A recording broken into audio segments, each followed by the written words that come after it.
Miss Ambassador, thank you very much for coming and for this very first interview to the RFRL. At the time you arrived in Georgia, the most popular, most discussed, it was more than a month ago, most discussed topic was the letters of congressmen, US congressmen, addressed to the Georgian Prime Minister. And the main topic there was the failure of Georgian Parliament to pass the changes to change the election system in Georgia to the full proportional one. And there were different issues like backsliding of the democracy, targeting of opposition leaders through different methods, questioning the independence of the Georgian judicial system, mentioning even sanctions perspective. Just very recently, Congressman Kinzinger, one of the authors of the letters, in his recent interview with the VOA, answering question if there will be no progress on the way towards the proportional election system, what would be the next step of the congressman? He answered it would be surprising for many. The decision on that will be made in the US, he said, though expressed some hope for the success. After all, I'm sure, and I was sure in the beginning when you arrived, there was a great interest. What would the new US ambassador say about all what is going on in Georgia? You hold numerous number of meetings. I follow your meetings. You also were in the US and came back, continued meetings, and also you got engaged very quickly in the political process, I mean as a facilitator to the political dialogue between the Georgian Dream and opposition parties. Do you think there is a genuine interest in having an agreement between the parties? Well, thank you for that question. Let me start by saying how pleased that I am to finally be here in Georgia. It's something that I've been looking forward to, and of course it's a great honor for me to serve as the United States ambassador in a country that is such an important partner for the United States. You're right, I did arrive at a very interesting time and a very dramatic time in Georgia's political development. I think these elections in October are going to be very important. There's a great deal of scrutiny in my country and in other countries, and of course by Georgian voters, to see and to ensure that these will be free and fair elections. And I had a chance to read Representative Kinzinger's full interview with Voice of America, and I think his message was quite clear that the friends of Georgia in Washington really want to see Georgia succeed. And a success for Georgia is that the political leadership here can show the political courage that it will take to agree on an arrangement for the elections in October that all sides can agree to, that all sides can support. That is really what the parties have been working for here. And I have to say I've been very pleased to see the willingness of the governing party and the opposition parties to sit down at the table and discuss their differences, to negotiate their differences, and to try and find a solution that all can agree to and that really will advance Georgia's democracy and ensure free and fair elections. That is the essence of democracy, sitting down with your opponents and working out a compromise. So that is what we've been supporting, and I hope that's what we're going to see happen here very soon. I don't think many people believe that without interference of the Western partners, of you diplomats, this dialogue would continue. Speaker of the Georgian Parliament, being still in the US with his official visit, said in the interview also to the VOA that our suggestion is 100 to 50, and that's final. If opposition wouldn't agree, then that will be the end of this process. But then we know what happened and what is going on now. There is still some hope, and Western diplomats got very active in helping this process not to stop and to continue.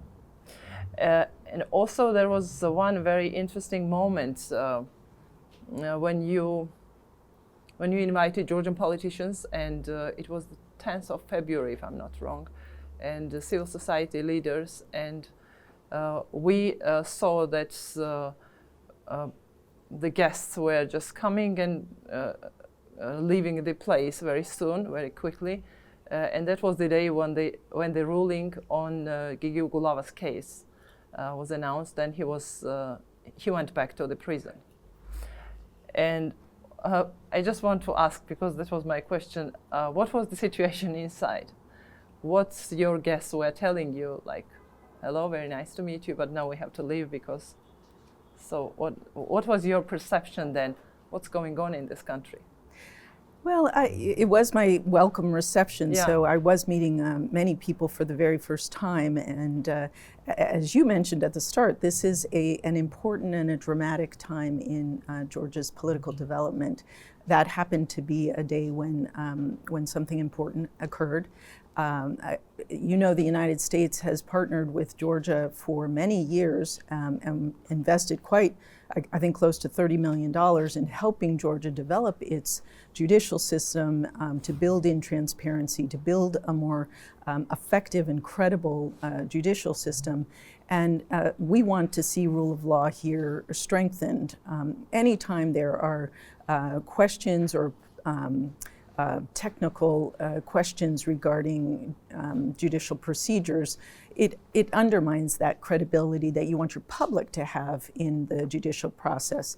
But I do have confidence that the work that Georgia has done to strengthen its judicial procedures will make the difference in terms of the long-term outcomes. We want to make sure that there are no shadows cast across the judicial process here or the political process here.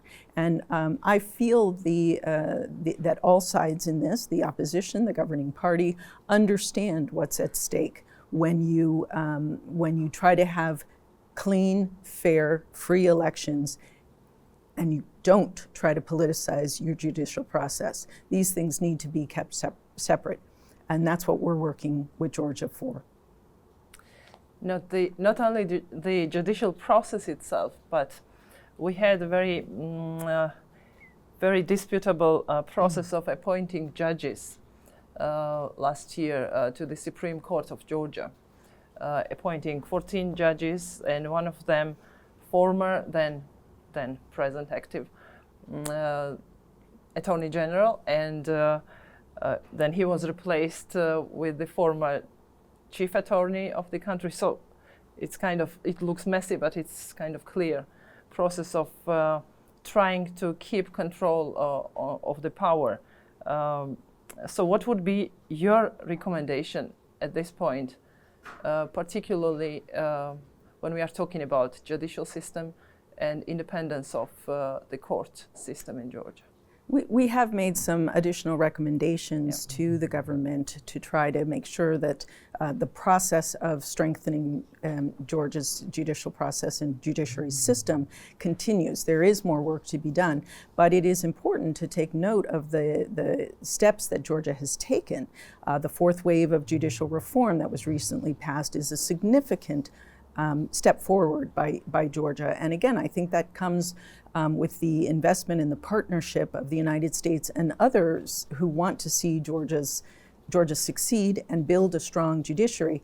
It's so critical to have a credible judiciary, not just to make sure that Georgians are comfortable with the process here, but also to attract foreign investors and to build your economy. Because if an investor doesn't feel he or she can have a contract enforced or can have a dispute resolved in a timely fashion and in a fair fashion, they're not going to invest in Georgia. So that is the dual goal here. It's both to ensure that a fundamental pillar of democracy, a credible, transparent judiciary is in place, but also to attract more foreign investment, including, we hope, American businesses.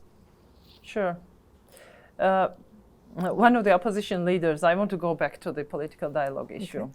Again, one of the opposition leaders, David Uspashvili, said that unfortunately we Georgians need to be invited to a dinner or a breakfast at the ambassador's residences to talk about our own problems. So why do you think the Western partners and diplomats should be facilitators of this process and not somebody else in the country? I mean, President, for instance, she also announced that she's ready, and she met you, diplomats, also facilitators to this process. I think that really discussed that. I think that underplays the role of the stakeholders here. They have very courageously come together.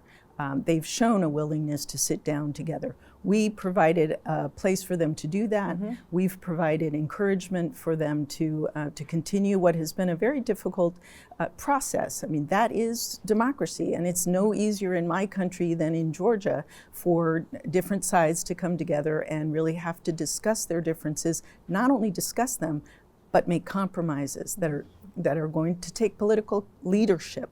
And that's, again, really one thing I have observed. There has been political leadership here by the governing party and by all of the opposition parties that I've talked to. They're taking this seriously, and they want to find a solution that everyone can agree to. But as I said, the definition of success here is an agreement that all sides can agree to and support, and that will last through the campaign this summer and beyond. Do you see it is possible? I mean, there is another deadline set for the 9th of March, if I'm not wrong. I think a decision needs to be made soon. If there is room for agreement, then the parties are starting to see that. If there's not, and I sincerely hope that they will find a way to agree on something that everyone can support, then that will be a very disappointing failure on all sides. I don't think anyone will be able to claim victory if there isn't an agreement reached. And I believe that is what Representative Kinzinger was trying to say as well in his interview. This is something he has to do every day at the House of Representatives in the United States. He knows how difficult it is, and it does take real political courage to come to a success in a situation like this. But I'm hopeful, I really am. Civil society and media play a vital role. Absolutely. In supporting democratic process and in being alarmed all the time about some backslidings of the democracy in the country. And I know they also greeted and addressed you when you arrived, that they hope that you will help Georgia in keeping its democratic path. I would stop on the media issue now, media freedom issue. There are several criminal cases against media managers and media holders, different medias. And also there has been going on a very, I would say, dangerous process with the Ajara TV, public broadcaster, I mean. Since the former director was fired, the team of the company is trying to protect themselves, their rights, and their editorial independence. How close do you watch this process?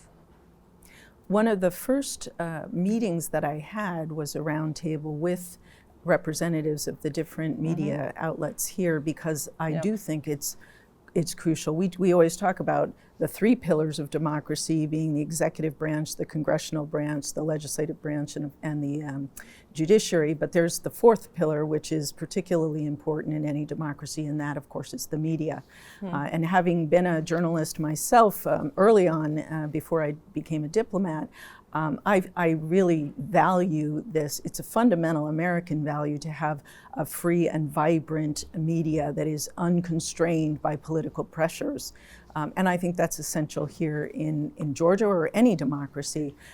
The other side of that, of course, is that the media is has to regulate itself by a code of ethics.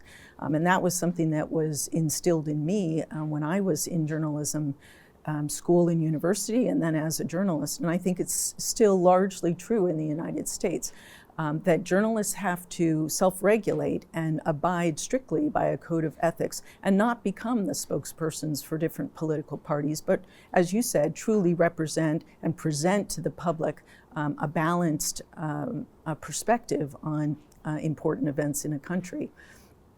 So I am definitely engaged in this. I would like to be more engaged as I continue my time here in Georgia and learn more about it. It's concerning to hear some of these cases that sound as though there has been some pressure brought on media outlets. I can't say that I'm familiar enough with the details to go into great depth, but obviously it's just too important and too difficult in today's media environment, where you have bloggers and you have social media and you have disinformation and misinformation of a very virulent nature that is very hard to discern from the truth. And we're struggling with that in the United States. I think around the world, we're trying to figure out how we can ensure that the public is receiving accurate information. Representatives of the ruling party mostly answering the criticism from the congressmen would say that it's based on the information and on the activities of the opposition party leaders when communicating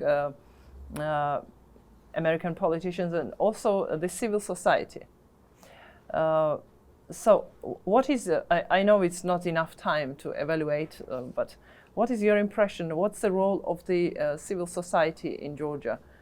I know you met some of them and got familiar with them. My impression is it's a pretty vibrant civil society here. And of course, when we're talking about civil society, we're talking about a broad range of organizations focused on many different issues. And in many of them, civil society is working closely with the government on things like education and environmental concerns, where there's very constructive work that's happening there.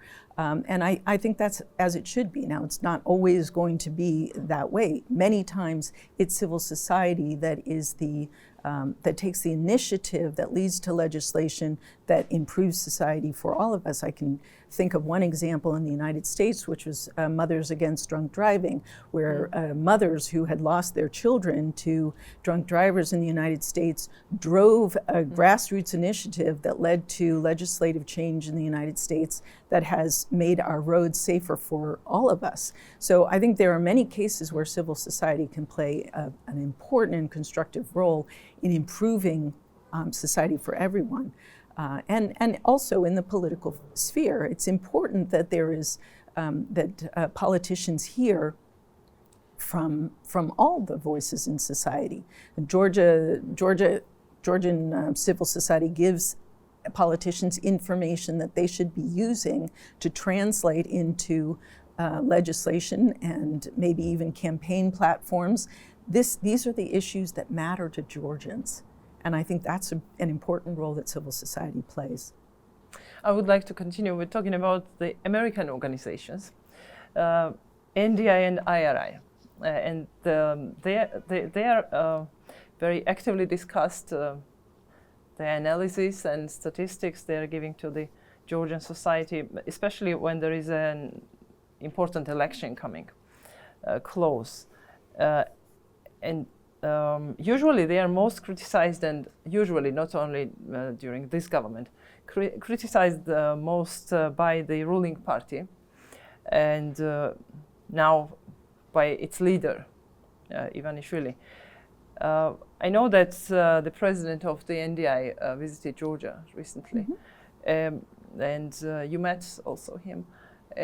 What was the main issue, main topic of his visit? what was the purpose of this visit? He was coming through the region. I recently Okay. also met with the head of IRI as well, who was coming through the region. As you mentioned, this is an important year, and everybody is watching Georgia very carefully because we want to see Sure. these elections be successful and be a role model for not just the region, but beyond that. So I had a very good discussion with Dr. Mitchell, again, about what NDI does. They are a very well-respected organization in the United States and have been for years, congressionally supported. Their work is relied on by not just the United States, but around the world as a neutral and balanced source of information that, again, politicians need to use this information to help them shape their platforms and their messaging. This is what matters to Georgian people. That is the purpose of what NDI and IRI are trying to do. And it's one of the reasons why they are so well respected, because they do it very well. Yeah, but politicians not always like what are the results of and what's the people are concerned the most about. Yeah. U.S.-Georgia relations, I know it's a huge topic and we would not be able to cover this in one interview. I would like to stress one issue. It's about the support, U.S. support, very strong support of Georgia's Euro-Atlantic aspiration. Last week, several comments of Georgian Foreign Minister David were published in the Financial Times. And he urged the US and the EU for more and timely political and military engagement in the Black Sea region in the face of Russia's growing deployment of missiles on the Georgia's occupied territory of Abkhazia. The next day after that publication, Georgia's Prime Minister Gahari's opinion was published in Washington Times. Now is the time for NATO to answer our call for membership. Are any of the above statements discussed in Washington now? Is this, something that was heard, or it was just? Our commitment to Georgia's membership in NATO is steadfast. It hasn't changed. We stand by the 2008 Bucharest summit that Georgia will become a member of NATO. And of course, that means that Georgia has to do the hard work that it takes to meet NATO standards, which are quite high and very rigorous. I think Georgia is well aware of that and has made significant progress, particularly in the military sphere, of meeting the military standards that NATO requires of all its members. Now, there's a political side to becoming a member of NATO as well, and that has very high standards and expectations as well. And NATO, Georgia needs to continue to work toward achieving those. And the United States will remain behind Georgia. We are its most dedicated supporter, and will continue to be so, because we have stood with Georgia in Afghanistan, elsewhere. We know that Georgia brings the capability and the commitment that is required to engage in international security efforts. And we are deeply grateful to Georgia for what it has done, its partnership in Afghanistan in particular, at considerable sacrifice, 32 killed, almost 300 wounded. Those are significant, meaningful measures that Georgia has taken in Helmand, now in Bagram. I think we are doing quite a bit with Georgia already in terms of training together. I just visited the Joint Training and Evaluation Center near Tbilisi yesterday and had an excellent briefing by the Georgian colonels about the facility and about Georgia's efforts to create a state-of-the-art training center that NATO allies and members can come to. Once again, seeing that Georgia is making concrete contributions that will pave the way to its eventual NATO membership. I will go back to the Afghanistan issue a little bit later, yeah, sure. But First, I would like to talk about Russian threat, which permanently is presented on the Georgian soil. Its occupation accompanied with the borderization, people's kidnapping, and the total isolation of the territories which are occupied, isolation from the rest of Georgia. And it affects people's lives, and many people wonder, is there any leverage that could counter this reality which exists now in Georgia? Let me just reiterate our steadfast commitment to Georgia's sovereignty and territorial integrity. This is something that, again, is unwavering. Russia needs to abide by its obligations under the ceasefire agreement. It needs to withdraw its forces, and it needs to stop these efforts at borderization. They're dangerous and they're completely unacceptable. I think the work that we're doing with Georgia to strengthen its capability to defend its borders, the increased cooperation on maritime domain awareness, which the foreign minister was mentioning, these are important deterrent effects that are projecting a message to Russia that I think is very important and I believe well received. Well heard, let's say. There's no masking what the message is there. And that is the kind of response I think that Georgia needs to continue to make. I understand you are a diplomat and you cannot dictate anything to the Georgian government, but still, what do you think should be the policy of the Georgian government towards Russia? What kind of policy it should follow in dealing with the Russian occupation? And how far could, I know that many people are interested in that, how far could the US go defending its strategic partner in the region? There is a mechanism in place, and that's the Geneva International Discussions. This is a conflict that is going to be resolved through dialogue and diplomacy.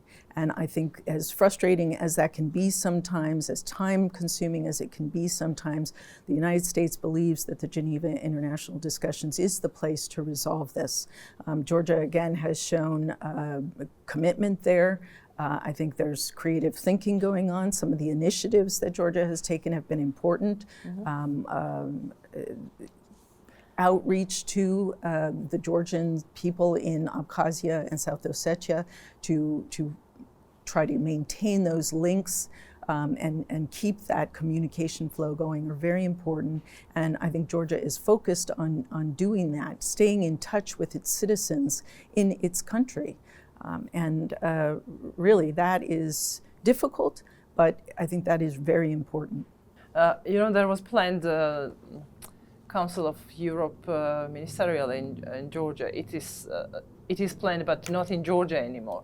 And there was an issue of the Russian foreign minister whether to come to Georgia or not, how it will continue, and what kind of reaction would it receive from the Georgian society? Well, it's easy to predict the reaction of the society, but so the venue has been changed as far as we are aware, and it will be held. The meeting will be held in Strasbourg.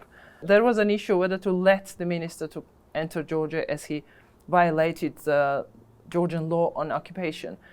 On occupied territories. So what would be the proper decision for that? Was it a good decision to change the venue of the meeting? I mean, of course, it's for the Georgian government to decide. And if they have decided to keep it in Strasbourg, then I don't think that's unprecedented. I believe that's happened before. So there is precedent for that. Different reasons, And I think also Russia was not willing to make clear who they were going to send as the lead of their delegation. And that means that I don't see how the Georgian government could have allowed someone who has broken Georgia's laws repeatedly, completely ignored them by crossing in to Abkhazia. That puts Georgia in in the position of I don't see how they could have allowed that. So in the end, it's the government of Georgia's decision, but it's certainly not unprecedented to keep it in Strasbourg. A cyber attack from Russia executed on Georgia last year showed the seriousness of the threat and the vulnerability of the cyber system of the country, security of the country. The U.S. Secretary of State pledged in his statement to support Georgia in enhancing cyber security. Why did it take 4 months, if I'm not wrong, since the cyber attack for making these statements and blaming Russia for the attack? Because the US government was the first who published statement, and then the other partners followed also after the Georgian foreign minister's statement. Sure. Well, that was a very serious cyber attack, and I think we are all around the world grappling with this new threat that is coming from many different sources and is not easy to unravel.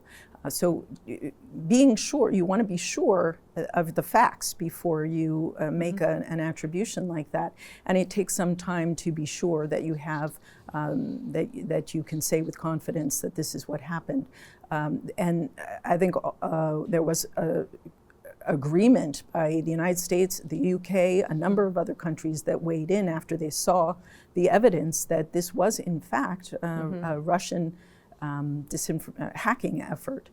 We're all struggling to protect our systems. There's too much at stake for us not to work together, to share best practices and lessons learned. And that's what Secretary Pompeo was saying. That's what the United States will continue to do with Georgia and with other countries, because we need to make sure that our systems are as secure as they possibly can be. And this is an ever-evolving effort. We will need to be working together on this, I think, for the foreseeable future. As for the Black Sea security issue, which is becoming more and more important, not only for the Black Sea countries, but for the NATO, for the US. And that's why I mentioned that those comments of the Georgian foreign minister also in our interview. Also, in some terms, a deep sea port project was also perceived some kind of part of this security, not directly, but it's a commercial project, but there were discussions about that too. And we know that this project was supported by the US government.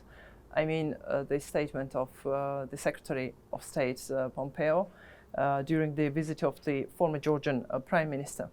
And does the US still support the project? And do you think there is a chance that the project may be implemented without the US investments? We'd like to see more American investment in large infrastructure projects throughout Georgia, including Anaklia. I think it's a very promising initiative to build up that area. A deep water port for Georgia could be a big contribution to its economic growth. It has always served as that land bridge, as you know better than I, and I think there's a lot of potential there. So we're hoping that there will be opportunities for American businesses to invest not just in an Anaklia port project, but in other major infrastructure projects along the Black Sea, but elsewhere in Georgia. This is an area for opportunity between our two countries, I think. According to your previous statements, I mean, before coming to Georgia, I understood that you were quite well aware of the situation in Georgia.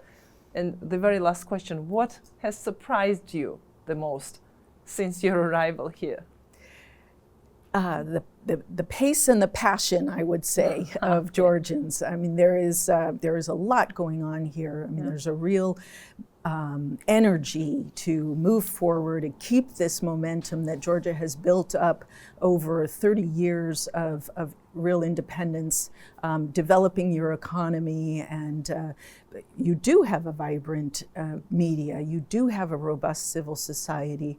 You're committed to making progress on strengthening your democratic institutions. We want to continue to be Georgia's partners in doing all of that.